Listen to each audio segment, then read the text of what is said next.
अभी जो यूसीसी का मुद्दा लगातार चर्चा में है, इसको लेकर केवल समाजवादी पार्टी और कांग्रेस और ममता, लालू जैसे लोग मुसलमानों को केवल और केवल डराने का काम, उनको बहकाने का काम और भटकाने का काम करना चाहते हैं।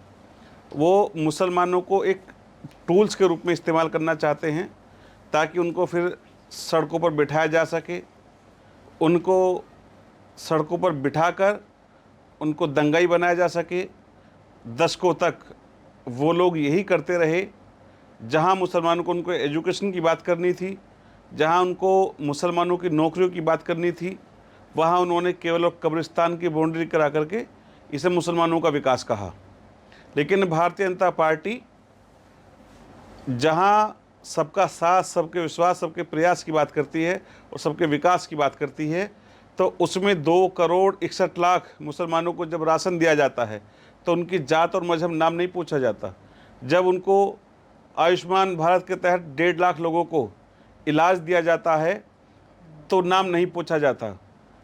तमाम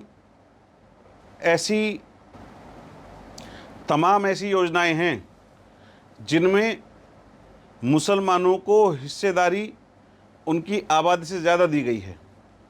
चाहे वो शौचालय की बात हो, चाहे वो प्रधानमंत्री आवास की बात हो, चाहे वो स्कॉलर्स की बात हो या हज का कोटा बढ़ाने की बात हो।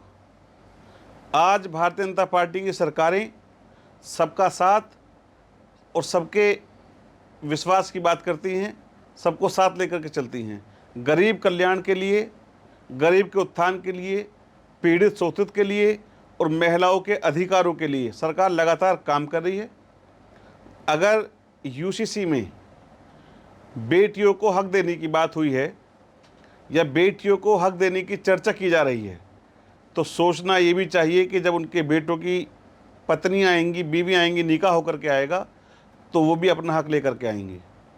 सोचना ये भी चाहिए कि जिन माओ बहनों के नाम पर घर नहीं था, दर नहीं था, गाड़ी नहीं थी, उनको अधिकार के तहत उनके नाम प्रॉपर्टी होगी, उनको अधिकार मिलेगा।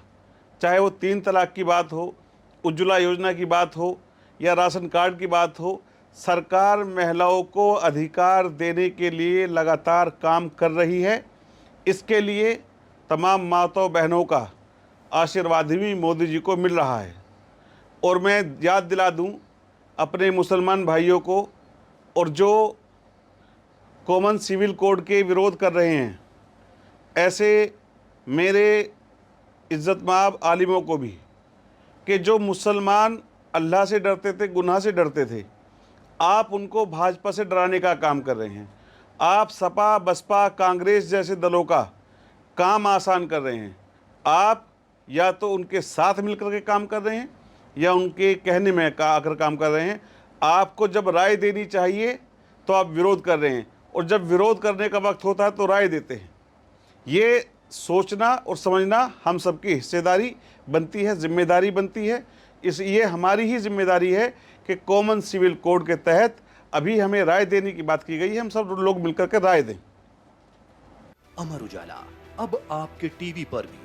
अपने स्मार्ट टीवी पर यूट्यूब पर सर्च करें अमर उजाला, चैनल सब्सक्राइब करें और देखें ताजा खबरें, वो भी HD क्वालिटी में। और हाँ, बेल आइकन दबाना ना भूलें ताकि हर खबर हो आपके घर। अमर उजाला, निष्पक्ष, निर्भीक, निरंतर।